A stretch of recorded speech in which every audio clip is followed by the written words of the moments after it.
السلام علیکم ورحمۃ اللہ وبرکاتہ.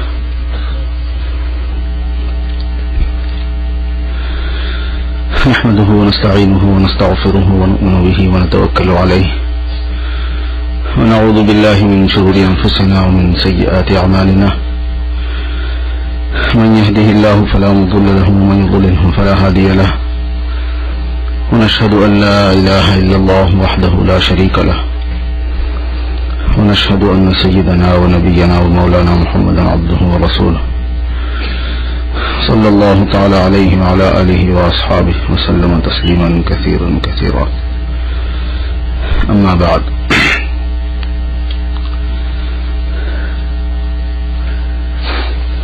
برادران اسلام،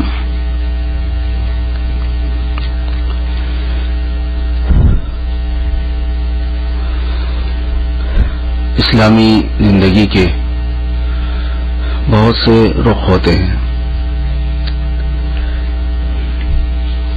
تعلیمات کے مختلف پہلو ہیں.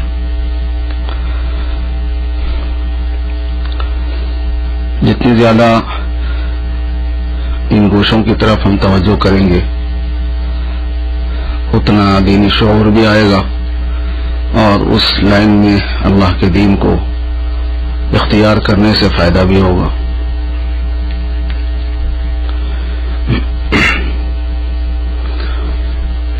ایک محترم شان چیز جمعہ کا دن ہے.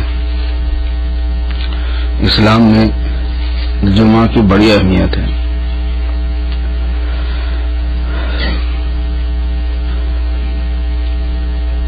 اس میں باضابطہ پورے مسلمانوں کو ایک جگہ جمع کیا جاتا ہے، پھر سارے مسلمانوں کو وعظ و نصیحت کی جاتی ہے. یعنی شریعت کی طرف سے خود ہی وعظ و نصیحت کا بھی انتظام ہے، اور اس کی اتنی اہمیت ہے کہ اس کو ذکر کہا گیا ہے. اصلاً اس میں ذکر ہے اللہ پاک کا، اور اس کی وجہ سے 2 رکعت میں تخفیف بھی ہے. 2 رکعت کی جگہ پر ہے، 4 کے بجائے 2 پڑھنے ہیں. جمعہ جو ہے وہ ظہر کی جگہ پر ہے.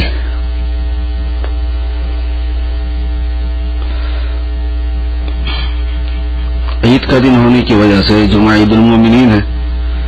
عید کا دن ہونے کی وجہ سے جمعہ کی نماز عید کی نماز نہیں ہوتی. جن لوگوں کو یہ غلط فہمی ہوئی انہوں نے مسئلے میں بھی غلطی کی. انہوں نے یہ غلطی کی کہ عید کی نماز کا وقت صبح میں شروع ہو جاتا ہے، تو یہ سمجھا انہوں نے کہ جمعہ کی نماز کا وقت بھی صبح میں شروع ہو جاتا ہے.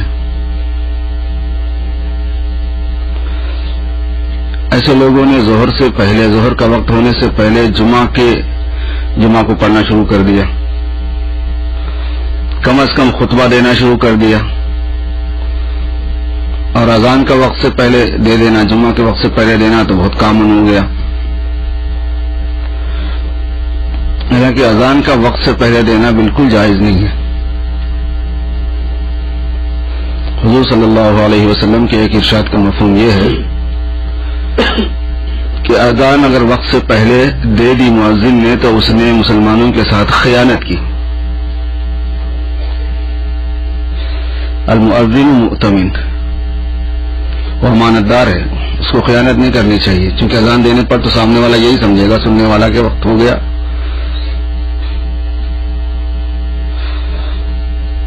تو اذان کا وقت سے پہلے دینا صحیح نہیں ہے. اگر دے دیا کسی نے اذان وقت سے پہلے تو وقت ہونے کے بعد دہرانا پڑتا ہے. اذان ایک اہم ترین عبادت ہے اسلام میں، شعائر میں سے ہے. کسی جگہ کے مسلمان اذان چھوڑ دیں گے تو ان سے لڑائی کا حکم ہے، ان کو مارو. بعض لوگ اذان کو کھیل کی چیز سمجھتے ہیں. فرسٹ کلاس کے بچے سے سیکنڈ کلاس کے بچے تو بھی اذان دے دے، تو بھی اذان دے دے، تم اذان کو. سینٹروں میں یہ بیماری روزانہ دیکھنے میں آتی ہے. یہ عبادت ہے، یہ چھوٹے بچوں کا کھیل نہیں ہوتا ہے. اسی لیے اگر اتنے چھوٹے بچے سے اذان کہلوائی تو پھر بڑے آدمی کو اذان دہرانا ہے. کم از کم اگر بالغ نہیں ہے تو بالغ کے قریب ہو، مراہق ہو آدمی، بچہ 15 سال میں اگر بالغ ہوتے ہیں تو 14 سال کا بچہ دے رہا ہے تو چلے گا، چونکہ وہ شرائط کے اعتبار سے نماز کے حکم میں تو نہیں ہے، لیکن ہے تو وہ عبادت. اس لیے پوری طرح بالغ ہونے کی شرط تو اس میں نہیں ہے، لیکن مراہق ہونے کی اسی لیے ہے. تو اذان بڑا آدمی دینا ہوتا ہے اور وقت کے اوپر دینا ہوتا ہے، تو نماز بھی وقت کے اوپر ہوگی. تو جمعہ جو ہے وہ وقت سے پہلے نہیں ہوتا، یہ عید کی نماز نہیں ہوتی، یہ ظہر کی جگہ ہے، یہ اس کے لیے ظہر کا وقت چاہیے. اگر کسی نے ظہر کے وقت سے پہلے جمعہ پڑھی تو اس دن وہ نماز کا چھوڑنے والا گنہگار ہے، اور وہ بھی جمعہ کی نماز کا چھوڑنے والا گنہگار ہے. دین کے اندر یہ جو نزاکتیں ہیں میرے دوستو، یہ نزاکتیں ہیں، یہ مسائل کی. دین آسان ہے بول کے ان مسائل کو جو لوگ نظر انداز کرتے ہیں انہوں نے دین کی روح کو نہیں سمجھا. انہوں نے سمجھا کہ اللہ تبارک و تعالیٰ کے پاس اندھیر نگری ہے، قانون مانون کوئی چیز نہیں ہے، جیسا چاہے اس کو الٹ پلٹ کرو. الذین اتخذوا دینہم لہوا ولعبا، دین کو کھیل بنانا، اس میں آتی ہے چیز. یہ دین آسان ہے، یہ نہیں آتی یہ چیز. دین اگر کوئی اختیار کرنا چاہے تو آسان ہے. ایسا دین اللہ نے نہیں دیا کہ بندہ اس کو اختیار نہ کر سکے، ایسا دین نہیں دیا. لیکن جو دین دیا گیا ہے اس میں مرضی نہیں رکھی گئی، اس کے باضابطہ اصول ہیں، ضابطے ہیں، انتہائی ڈسپلن اس میں پایا جاتا ہے، انضباط پایا جاتا ہے، قاعدے پائے جاتے ہیں، قانون پائے جاتے ہیں، باریکیاں پائی جاتی ہیں. غسل کے اندر ایک بال کے برابر کی جگہ بھی اگر رہ گئی تو غسل نہیں ہوتا، باریکی نہیں ہوتی ہے. ارے دین آسان ہے، ادھر سے ادھر سے تھوڑا سا دھل گیا تو بس. حضور نے فرمایا تحت کل شعرۃ جنابہ، ہر بال کے نیچے غسل کی ناپاکی کا اثر آتا ہے. جنابت کی ناپاکی کا، جس سے غسل فرض ہوتا ہے، اس کی ناپاکی کا ہر بال کے نیچے آتا ہے. بال برابر کی جگہ نہیں خشک رہ سکتی، اسی لیے کلی کرنا بھی غسل میں فرض ہے. اسی وجہ سے ناک میں پانی ڈالنا بھی غسل میں فرض ہے، کہ اس میں مبالغہ کرنا ہے، اس میں کہیں کوئی جگہ رہ نہ جائے. یہی حال وضو کا بھی ہے. تو جب غسل وضو کے اندر یہ بات ہے تو نماز میں کیسے نہیں ہوگا، اوقات نماز میں کیسے نہیں ہوگا، اذان میں کیسے نہیں ہوگا میرے دوست. اس لیے جمعہ کی اہمیت کو جس انداز سے لینا ہے مسلمانوں کو، اس انداز سے لینا ہے. جمعہ بڑا اہم دن ہے ہمارے پاس، بڑے فضائل ہیں اس کی حدیثوں میں، اور خاص ترتیب سے طریقے سے اس کو انجام دیا جاتا ہے، اہتمام کیا جاتا ہے. بہترین کپڑے پہننے کا اہتمام کیا جاتا ہے. احسن الثیاب، جو کپڑوں میں اچھے کپڑے ہوں اس کا اہتمام ہوتا ہے. گھر میں جمعہ کا ایک معمول ہوتا ہے. اسی لیے مسلمانوں کے پاس پہلے جمعہ ہی کو چھٹی ہوتی تھی، تاکہ ان کو پتا چلے کہ آج چھٹی کیوں ہے. جیسے کرسچنوں کے پاس اتوار کو چھٹی ہوتی ہے، تاکہ ان کو پتا چلے کہ اتوار کو چھٹی کیوں ہے. ان کو ان کی عبادت کا دن ہے، ان کی عبادت کا دن ہے، وہ ان کو پتا ہے کہ عبادت کا دن ہے تو چھٹی کرنا ہے.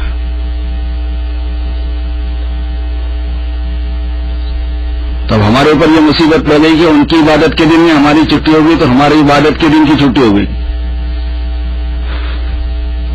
وہ عبادت کا جو اہتمام تھا وہ نہیں رہا. آفس سے آ گئے، آفس کو چلے گئے، ریگولر ہے. گھر کے اندر گھر کی ایکٹیویٹیز میں جمعہ کے دن کوئی خاص فرق نہیں، کوئی اہتمام گھروں میں نہیں رہا، تو بچوں میں کہاں سے آئے گی اس کی عظمت؟ آنے والی نسل میں اس کی عظمت کہاں سے پیدا ہوگی؟ دیکھو کتنا نقصان ہو گیا ہمارا. ہم اپنے نقصانوں کا اندازہ بھی نہیں کرتے کہ ہمیں کس کس سائڈ سے کس طرح کا نقصان ہو رہا ہے. ایک ریگولر لوگ سب کے ساتھ اپنی زندگی ہے، ان کی مجبوری کے اعتبار سے انہوں نے چھٹی ہمیں بھی لگا دی. ان کی تو مجبوری نہیں تھی، ان کے اختیار تھا، ہماری مجبوری ہو گئی. مگر ہمارے ذمہ یہ ہوتا ہے کہ جیسے اتوار کو تو ہماری چھٹی ہے، لیکن جمعہ کو ہمارا اہتمام ہے. پھر جمعہ کے دن خطبے کا اہتمام ہے. خطبہ بھی ہمارے پاس وقت کے اندر ہونا ضروری ہے. خطبے کے مسائل بھی قریب قریب نماز کے مسائل کے قریب ہیں. خطبے میں ہمارے پاس بعض مخصوص چیزیں ہوتی ہیں جو زیادہ تر دیکھنے میں انڈیا پاکستان بنگلہ دیش میں آتی ہیں, دوسرے علاقوں میں دیکھنے میں نہیں آتی ہیں, لیکن ان سے غلطی ہو رہی ہے, ان سے بہت بڑی غلطی ہو رہی ہے. تقریباً ہم سب لوگ جانتے ہیں کہ جمعہ کا دوسرا خطبہ جو ہے وہ قریب قریب ہمارے اپنے علاقوں میں, اپنے ملکوں میں, اپنے مولویوں کے پاس فکس ہوتا ہے. سب جانتے ہیں, سب کو پتا ہے کیا ہوتا ہے اس میں. حتیٰ کہ جب آخر ہونے والا ہوتا ہے تبھی ہمیں اندازہ ہو جاتا ہے کہ بس اب آخر ہونے والا ہے, پہلے سے کھڑے ہو جاؤ. اس میں بھی بڑی نزاکت ہے, بڑا اہتمام ہے اس میں بھی.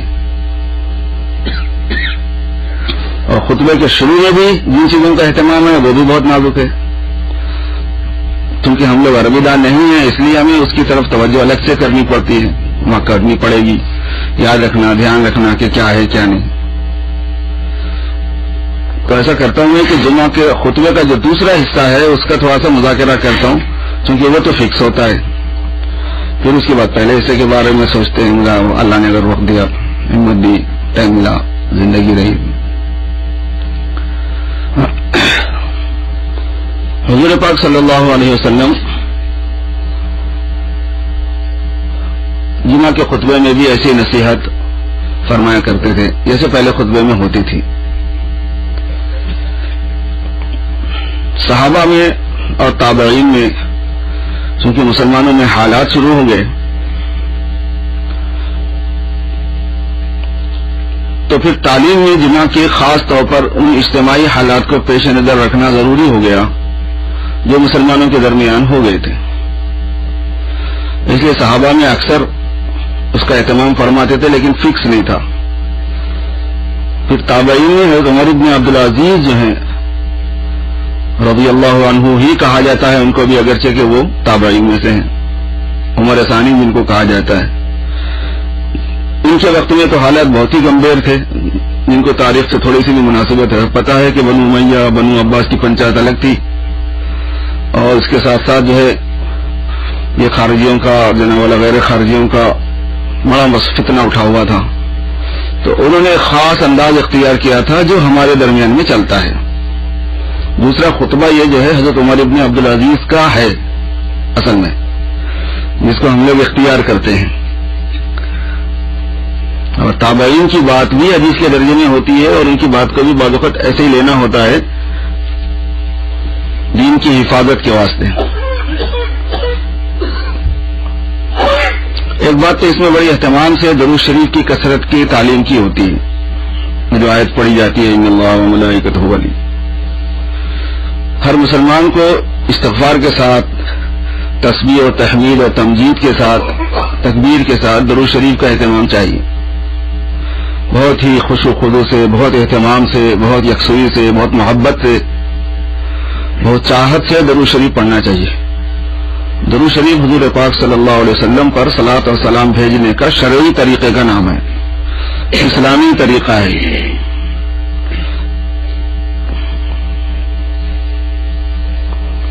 جب حضور سے آدمی دور ہو مقامی طور پر جگہ کے اعتبار سے تو درود شریف ہی اس کا الٹرنیٹ ہے. اور البتہ جب قریب ہو بالکل وہاں روضے پر حاضر ہو تو پھر اس کا طور طریق الگ ہے. ہم لوگ یہ کرنے لگے کہ جو آپ کے روضے پر حاضر ہو کے سلام پڑھنے کا, درود پڑھنے کا طریقہ ہے اس کو ہم اپنی جگہ اپلائی کرنے لگے. علماء نے اس کو منع کیا ہے کہ اس سے کنفیوژن ہوتا ہے اور ہو رہا ہے اور ہوا ہے اور ہے امت میں, اس لیے وہ نہیں کرنا چاہیے کہ ہم بعد آپ کا نمازوں کے بعد کھڑے ہو جاتے ہیں اور مل کے پڑھتے ہیں. اس سے ایک کیفیت پیدا ہوتی ہے, ایک شوق بھی پیدا ہوتا ہے, مزہ بھی آتا ہے, اچھا بھی دکھتا ہے. مگر ہر مزہ آنے والی چیز, ہر اچھا دکھنے والی چیز کا مناسب ہونا ضروری نہیں ہوتا. علماء نے کہا کہ یہ مناسب نہیں ہے. پہلے مناسب نہیں ہے کہتے رہے, پھر بعد میں جائز نہیں ہے کہتے رہے, کیونکہ حکم جو ہے نا حالات کے اعتبار سے بعض وقت اپلائی ہو جاتا ہے. پہلے یہ چیز بدعت نہیں تھی, بعد میں بدعت میں آ گئی. اور ساتھ ہی ساتھ حضور پاک صلی اللہ علیہ وسلم پر صلاۃ و سلام بھی پڑھنے کا ہے.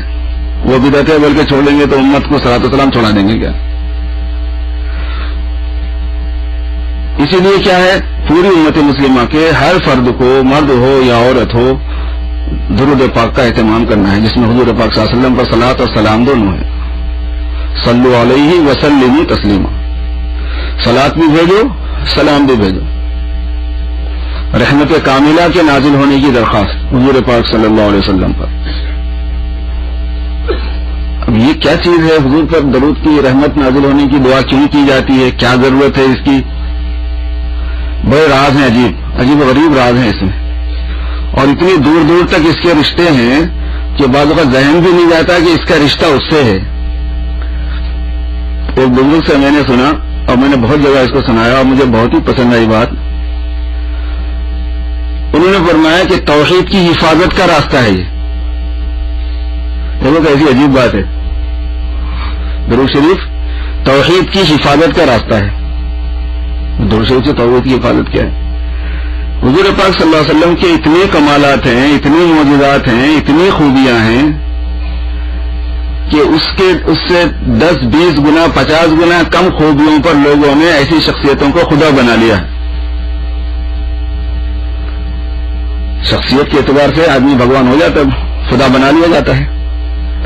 فوق الفطرت آدمی ہے، یہ عام آدمیوں میں سے نہیں ہے، لہذا یہ خدا کا بیٹا ہو سکتا ہے، لہذا یہ کچھ اور ہو سکتا ہے، خدا ہو سکتا ہے. بنا لیا لوگوں نے، چونکہ باتیں ان سے ایسی سرگرم ہوئی. خبر پہ کھڑے ہو کے کہا اٹھو تو وہ خبر والا اٹھ کے کھڑا ہو گیا. مٹی کا پرندہ بنا کے پھونکا تو وہ اڑنے لگ گیا. اکما اور ابرس پہ ہاتھ پھیرا تو وہ ٹھیک ہو گیا. جو مادر کا دندہ ہے وہ بھی صحیح ہو گیا. نہیں ہوتا تھا، ایک وقت نہیں 10 وقت تجربہ، 50 وقت تجربہ. بھائی یہ تو بالکل عجیب معاملہ ہے. عام انسانوں کے ساتھ ریگولر طریقے پہ پیدائش تک نہیں ہوئی، خدا بن گیا، بیٹا بنا لیا. اللہ کا بیٹا بنانا، الہ بنانا ایک ہی بات ہے. کیونکہ باپ کی جگہ بیٹا ہی ہوتا ہے کمپنی سنبھالنے والا، فیکٹری سنبھالنے والا. تو لوگوں نے یہی سمجھا کہ بڑے میں کب تک رہیں گے، شاید اس کے بعد بیٹے کو جو ہے نا سنبھالنا پڑے گا کارخانہ. بیٹا بنا دیا. تو حضور پاک صلی اللہ علیہ وسلم تو حضور ہیں. حسن یوسف دم عیسیٰ ید بیضاداری، آنچ خوبہ ہما دارن تو تنہا داری. پچھلے پیغمبروں کے جتنے کمالات ہیں وہ سارے سرکار دو عالم صلی اللہ علیہ وسلم میں جمع تھے. بلکہ بات کی تحقیقات نے یہ ثابت کر دیا کہ ان کے کمالات بھی حضور کے کمالات کا پرتو تھا.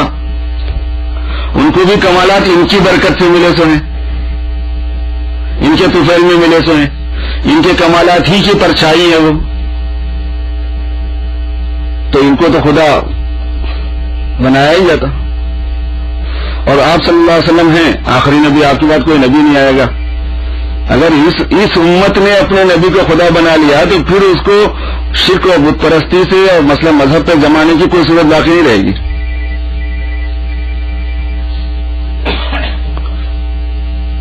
وقت کے اعتبار سے اس مضمون کو پھیلا نہیں سکتا میں. اللہ پاک نے اس کے راستوں میں سے ایک راستہ یہ دیا کہ تم حضور کے لیے رحمت کی دعا کرو. کس سے کرنا؟ اللہ سے کرو. اے اللہ حضور پر رحمت نازل فرما. جب تک یہ امت درود پڑھتی رہے گی اس وقت تک اللہ سے کہتی رہے گی کہ حضور پر رحمت نازل فرما، تو حضور کے خدا بنانے کا کوئی سوال نہیں پیدا ہوتا. اللہ کے بندے اللہ سے کہہ رہے ہیں کہ حضور پر رحمت نازل کرو، رحمت خاصہ نازل فرماؤ. اللہ کو تو نہیں کہتے کہ اللہ آپ پہ کوئی رحمت نازل کرے، بندے پر ہی کہا جاتا ہے. رحمت کی درخواست توحید کی حفاظت ہے. یہ امت جب تک درود شریف کی کثرت کرے گی توحید پر رہے گی. کیونکہ وہ جب بھی معنی میں غور کرے گی کہ میں کیا کر رہا ہوں تو وہ دیکھے گا کہ میں رحمت کی دعا کر رہا ہوں. کس سے کر رہا ہوں؟ اللہ سے کر رہا ہوں. کس کے لیے کر رہا ہوں؟ ان کے خاص بندے کے لیے کر رہا ہوں. ہوگی بات صاف ہو گئی. لا الہ الا اللہ کے ساتھ محمد رسول اللہ جم گیا. اور راز ہی کچھ اس میں میرے دوستوں، اس کے علاوہ بے شمار راز ہیں. محبوبیت ہے. جو حضور پاک صلی اللہ علیہ وسلم کے لیے درود پڑھتا رہے گا وہ حضور صلی اللہ علیہ وسلم کے راستے سے اللہ سے نزدیک ہوتا رہے گا. اور حضور ہی ہے اللہ سے نزدیک ہونے کا ذریعہ. آپ کے محبوب ہیں، یا اللہ میں آپ کے محبوب سے محبت کرتا ہوں. تبھی تو میں یہ درخواست کر رہا ہوں. محبوب کا محبوب، محبوب چلو آ جا، تم ادھر آ جا. اچھا تم ہمارے آپ کسی کے بچے کو چما کر کے، اس کو چاکلیٹ دے کے، اس سے پیار محبت کا اظہار کر کے، اس کی تعریف کر کے دیکھیں، آپ کی چائے میں شکر بڑھ جائے گی. یار اس کو ایک چمچہ اور ڈال دو اگر ڈائبیٹک نہیں ہے. فائدے کی بات ہے یہ. تو حضور سے محبت کا اظہار ایک عمل ہے، ایک عقیدت ہے، اور اللہ کی رضا اور قرب کا ذریعہ ہے. اللہ کے محبوب بننے کا سیکریٹ ہے، تاکہ یہ بتا دے بندہ کہ میں اس سائیڈ میں ہوں، دشمنوں کی سائیڈ میں نہیں ہوں، مجھے ادھر کر لیجیے آپ. کتنی بڑی بات ہے. دیکھیں باریکی کے اعتبار سے دیکھا جائے تو کتنی بڑی بات ہے. مجھے ادھر کر لیجیے آپ. اسی لیے درود شریف پڑھنے والا اپنا ہی فائدہ زیادہ کرتا ہے. حضور صلی اللہ علیہ وسلم کا تو فائدہ ہے ہی پہلے سے ہے. یہ عمل ایسا دیا گیا جس سے بندے کا اپنا فائدہ ہو، وہ رضا الہی کی طرف سفر کرتا رہے.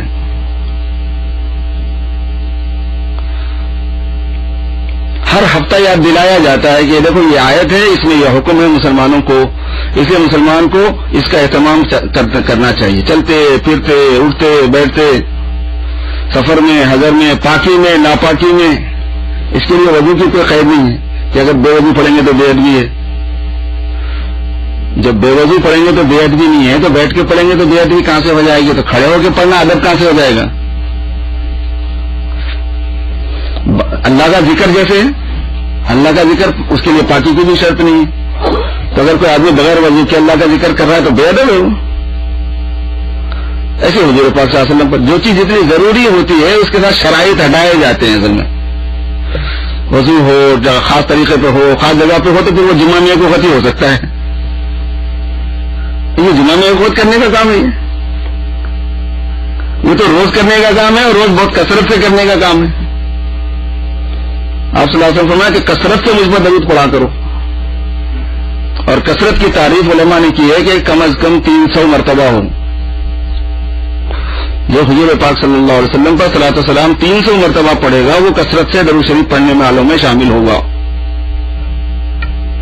اس کا اہتمام کرنا ہے.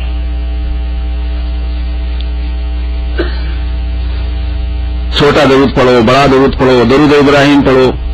بزرگوں نے جو درود بنائے ہیں وہ درود پڑھ سکتے ہیں. درود اعظم ہے، درود تنجینا ہے، درود وہ ہے، بہت سے درود جو ہے نا بزرگوں نے اپنے افسروں کے ساتھ میں بھی بنائے حضور کی محبت میں. اجازت ہے سب کی، مگر سب سے افضل درود ابراہیمی ہے کیونکہ وہ حضور صلی اللہ علیہ وسلم کا سکھایا ہوا ہے.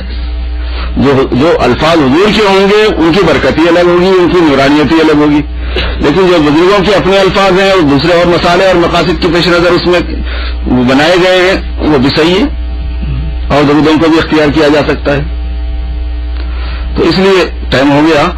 جو دوسرے خطبہ جمعہ کے سلسلے دوسرے خطبہ کی کچھ تفصیلات آپ کو میں بتانا چاہتا ہوں تاکہ ہر جمعہ چونکہ ہم سنتے ہیں وہ دھیان رہے کہ کیا چیز سنی جا رہی ہے اور کیوں سنی جا رہی ہے اور کیوں اسی کو دہرایا جاتا ہے. ہمارے خطیب لوگ کئی کوئی چیزیں پڑھتے رہتے ہیں ہر جمعے میں. اس کا ایک اس میں بڑی مصلحت ہے، بڑا فائدہ ہے، اس میں بڑا کام ہے. تو وہ انشاءاللہ تعالیٰ آپ کے سامنے گوش گزار کرنے کی کوشش کی جائے گی. آج کے سبق میں اتنی بات گویا آ گئی کہ بہرحال ہمارے خطبے میں ہمیں یہ بات باضابطہ تاکید سے سکھائی جاتی ہے، سمجھائی جاتی ہے کہ درود پاک کو کثرت سے پڑھا کرو. حضور پاک صلی اللہ علیہ وسلم پر صلاۃ و سلام بھیجنے کا اہتمام ہر مسلمان کو کرنا ہے، اور بزرگوں کی تعلیم کے اعتبار سے یہ مقدار کم از کم 300 تک جانی چاہیے. اگر ایسا ہو جائے تو بہت اچھی بات ہے، کثرت سے درود شریف پڑھنے والے. اور اگر تھوڑی بھی بالکل نہ پڑھا بندے سے یہ تو بہت ہی بے وفائی کی بات ہے. جس دن حضور پاک صلی اللہ علیہ وسلم کا نام ہماری زبان سے نہیں آیا وہ سمجھو کہ وہ دن ہمارا کس میں ہے؟ اپنی زندگی میں شمار میں نہیں، اپنی وفاداری کے دن میں شمار نہیں. درود پاک کا تو کثرت سے اہتمام کرنا ہے میرے دوستوں. حق تعالی شان مجھے اور آپ کو عمل کی توفیق